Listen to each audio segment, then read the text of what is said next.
കഴിക്കുന്ന സംഭവത്തിൻ്റെ പേരാണ് അരിയച്ചപ്പം. അപ്പോൾ നമ്മൾ ഇന്ന് കഴിക്കാൻ പോകുന്നത് എന്താണെന്ന് വെച്ചിട്ടുണ്ടെങ്കിൽ അരിയച്ചപ്പം. അതുകൊണ്ട് ഇതാണ് അരിയച്ചപ്പം.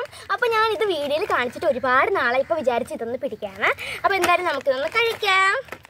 നമുക്ക് പൊട്ടിക്കാം. നല്ല ക്വാളിറ്റി പാക്കേജൊക്കെയാണ്. ഇത് ഹോം മെയ്ഡായിട്ട് വീട്ടിൽ തയ്യാറാക്കുന്നതായിരിക്കും കുറച്ചും കൂടി നല്ലതെന്നാണ് എനിക്ക് തോന്നുന്നത്. എങ്ങനെ വേണോ ഞാനിവിടെ വീട്ടിലൊക്കെ തയ്യാറാക്കിയിട്ടുണ്ട്. എൻ്റെ അമ്മ തയ്യാറാക്കി തരാം. അപ്പോൾ കണ്ടിട്ടാണ് നമ്മുടെ അച്ചപ്പം. കണ്ടോ, അതിങ്ങനെ ഇരിക്കും. കൊണ്ട് ഒരു പൂ പോലെയൊക്കെ തോന്നുന്നുണ്ടോ നമ്മുടെ അച്ചപ്പം. അതുകൊണ്ട് നമുക്കൊന്ന് കഴിച്ചു നോക്കാം.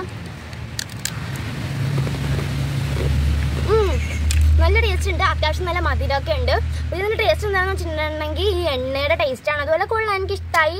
നല്ല രസമുണ്ട്. ഇത് സ്നാക്സ് ആയിട്ട് കഴിക്കാൻ നല്ല ബെസ്റ്റായിട്ടുള്ളൊരു സംഭവമാണ്. അപ്പോൾ ഇതാണ് നമ്മുടെ അച്ചപ്പം. അടുത്താണ് നമ്മുടെ അച്ചപ്പം. കണ്ടേ ചേട്ടാ. അപ്പോൾ എനിക്ക് എന്തായാലും ഇത് ഇഷ്ടമായി. നിങ്ങൾക്ക് ഇഷ്ടമായ ലൈക്ക് സബ്സ്ക്രൈബ് ചെയ്യണേ. പുതിയൊരു വീഡിയോ ആയിട്ട് വരുന്നവരെ ബൈ.